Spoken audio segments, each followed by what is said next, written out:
Hello दोस्तों, आज हम लोग परिवाद यानी कि कंप्लेंट फाइल जो होता है कोर्ट में उसके बारे में समझेंगे। यदि आप मेरे चैनल पर नए हैं तो चैनल को सब्सक्राइब कर दीजिएगा, साथ में बेल आइकन दबा दीजिएगा ताकि आपको इस चैनल पर अपलोड होने वाले तमाम वीडियोस के नोटिफिकेशन मिलते रहे। तो चलते हैं, आगे बढ़ते हैं और जानते हैं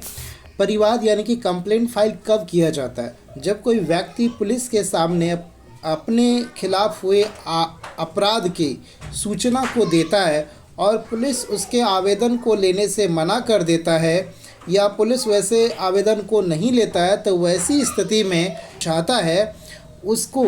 उसके खिलाफ में न्यायालय के शरण में जा सकता है, न्यायालय के समक्ष जा सकता है। और यह जो न्यायालय के समक्ष वो अपने केस को लेकर के जाएगा,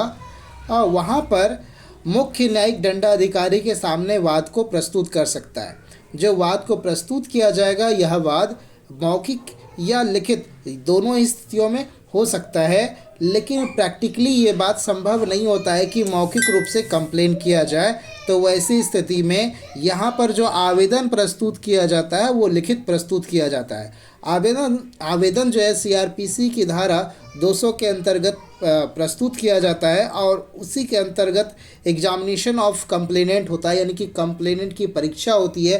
कि वह अपराध जो हुआ है वो असल में हुआ है या नहीं हुआ है। मजिस्ट्रेट उसकी परीक्षा लेता है। उसके बाद जब कंप्लेंट के बारे में सर्वप्रथम ये बातें आती है कि ये जो कंप्लेंट केसेस हैं या कंप्लेंट है, परिवाद होता क्या है, तो सीआरपीसी का जो पर डिफिनेशन सेक्शन है यानी कि 2D में इसे धारा 2 के D में इसे बताया गया है कि कंप्लेंट होता क्या है। यदि मजिस्ट्रेट को ऐसा लगता है कि जो अपराध हुआ है ये सच में हुआ है, परिस्थितियों को देख करके, सरकमस्टांसेस को देख करके, तो मजिस्ट्रेट उसका संज्ञान लेता है, यानी कि जिस सेक्शन में आरोप लगाया गया है उसके खिलाफ में वह पाता है कि यह सही है तो कॉग्निजेंस वो ले लेता है। कॉग्निजेंस सीआरपीसी का सेक्शन 119A के अंतर्गत वह वहाँ पर संज्ञान लेता है और उस स्थिति में वह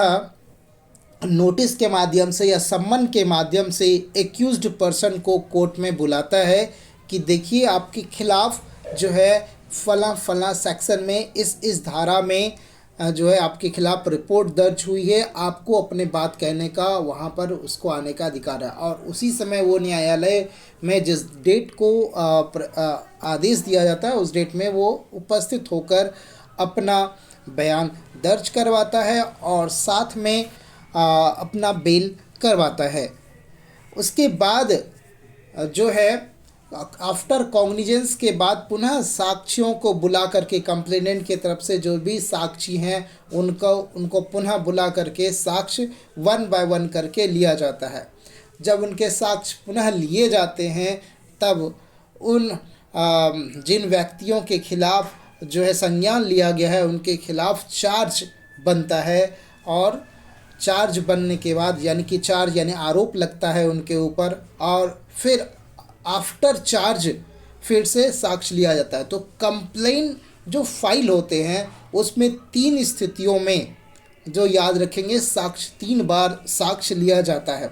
इसकी प्रक्रिया थोड़ी लंबी हो जाती है कंपेयर देन एफआईआर जब दर्ज होता है थाने में उसके कंपेयर